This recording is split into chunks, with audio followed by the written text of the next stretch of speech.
Modern Egyptians share 8% more DNA with sub-Saharan Africa than the people who built the pyramids did.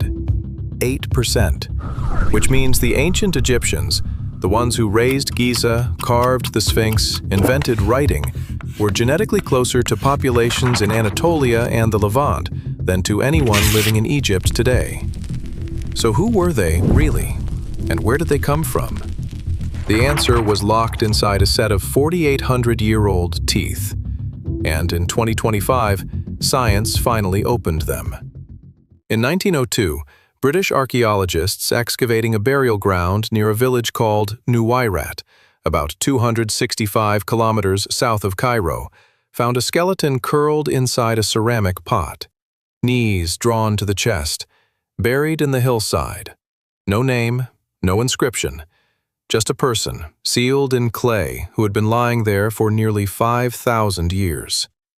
The skeleton was transferred to Liverpool, where it spent decades in storage at the World Museum. It survived a Nobel laureate's failed attempts to extract its DNA in 1985. It survived the Blitz, sitting in Liverpool as Nazi bombs fell around it. It passed through the hands of generations of researchers who couldn't read what it carried.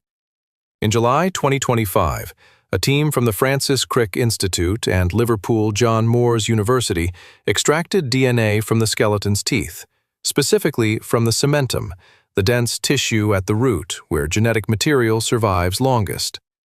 They sequenced the complete genome, every chromosome, the entire DNA instruction set of a man who died between 4,500 and 4,800 years ago. He lived during the age of the first pyramids, and what his genome contained has quietly changed the conversation about who the ancient Egyptians really were. For most of modern history, the question of ancient Egyptian identity was answered by looking at what surrounded them: the monuments, the art, the writing, the religion. The civilization was so overwhelming in its presence that the people behind it seemed self-evident. They were the Egyptians. They lived in Egypt. They built Egypt. But genetics does not care about monuments. It reads something older and quieter. The inherited variations in 4 chemical bases, repeated billions of times, that encode not just a person's biology, but the accumulated migrations of their ancestors across thousands of years of human movement. And when scientists began applying ancient DNA analysis to Egyptian mummies, the genome started telling a different story. The landmark study came in 2017 from a team led by geneticist Johannes Krauss at the Max Planck Institute for the Science of Human History in Jena, Germany. The team had spent years developing methods to extract and authenticate ancient DNA from Egyptian mummies, a problem that had defeated researchers for decades. Egypt's heat and humidity degrade DNA rapidly, and the chemicals used in mummification, particularly sodium carbonate, accelerate the destruction further. Most attempts had produced contaminated or unreadable results. Krauss's team succeeded. They extracted mitochondrial genomes from 90 mummies recovered from a necropolis called Abu Sir el-Melek in Middle Egypt, spanning 1,300 years of Egyptian history, from the New Kingdom through the Roman period, roughly 1400 BC to 400 AD.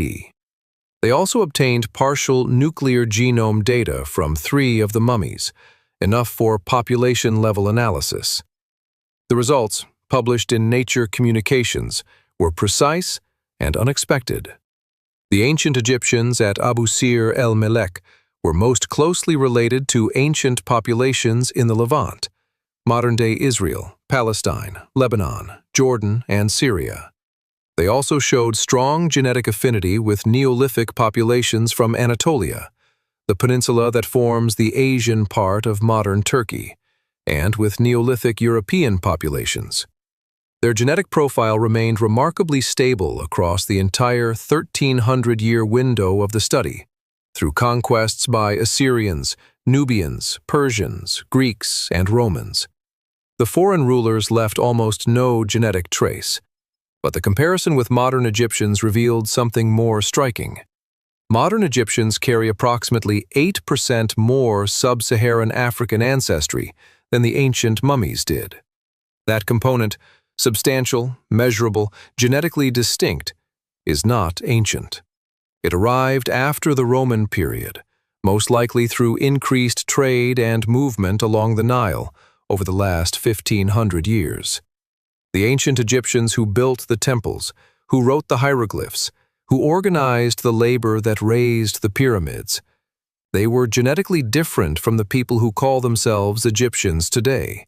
Not unrelated, not replaced, different, in a specific, measurable way.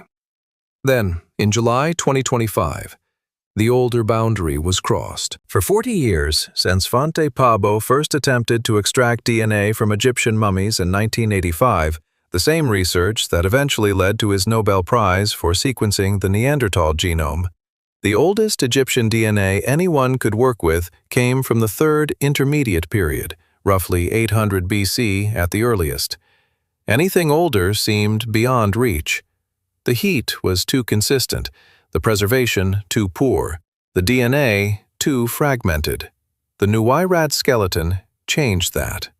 Sealed in a ceramic pot, buried in a rock-cut tomb in a stable microclimate, this person's teeth had preserved something extraordinary. A complete, sequenceable genome from the era when the first pyramids were being built. The Francis Crick team used techniques developed in the last decade of ancient DNA research, targeted extraction from tooth cementum, rigorous protocols to eliminate modern contamination, statistical methods to authenticate ancient damage patterns in the recovered sequences. What they found was a genome that was roughly 80% locally derived, consistent with North African and Nile Valley populations of the time. The remaining 20% traced to ancient populations from the Fertile Crescent, specifically to groups associated with early farming communities from Mesopotamia, the region encompassing modern Iraq, Iran, and parts of Jordan and Syria. This was not the genetic signature of trade. Objects and ideas can travel without people. Pots and writing systems and agricultural techniques can cross borders carried by a handful of merchants or missionaries. Genetics is different. A 20% Mesopotamian component in a person's genome means that Mesopotamian people, real people who left their homes and traveled west and settled in the Nile Valley, had been mixing with the local population long before this man was born. The genetic admixture was already established, already normalized, already ancient by the time he was buried in his ceramic pot. His genetic ancestry largely aligns with neighboring populations of the time, said Dr. Adeline Morez-Jacobs, the lead author of the study. We hope that future DNA samples from ancient Egypt can expand on when precisely this movement from West Asia started. The movement had started before the pyramids. The civilization we think of as the most distinctly Egyptian thing that ever existed, the thing that seems to arise from the desert fully formed, without precedent or explanation, was built by people whose ancestors had come from elsewhere. But here is what the DNA cannot tell us, and this is where the story becomes genuinely strange. The Nuweirat man was not a pharaoh. He was not a priest. The markings on his skeleton, the erosion of his joints, the thickening of his muscle attachments, the evidence of decades of repetitive physical strain, suggest a working life. He was probably, the researchers concluded, a potter, a craftsman, a man of some local status, buried in a rock-cut tomb rather than a pit, but not a person of the court. He lived during the transition from the early dynastic period to the Old Kingdom, the moment when Egypt was consolidating its state, building its administrative systems, and beginning the monumental projects that would define it for the next 3,000 years. The step pyramid at Saqqara was being built within his lifetime, or very close to it. The Great Pyramid at Giza came within a few generations of his death. And we have his genome. We have his height, about 5 feet 2 inches. We have his approximate age at death, somewhere between 44 and 64. We have computational predictions of his hair, eye, and skin color. We have, thanks to forensic reconstruction from his skull, a rendered face, presented in grayscale to avoid controversy over features that couldn't be definitively determined. What we do not have are the genomes of the pyramid builders themselves, the workers who hauled stone at Giza, whose graffiti has been found on the blocks, whose bakeries and breweries have been excavated near the site, who we know were not slaves but organized laborers. Their DNA has not been extracted.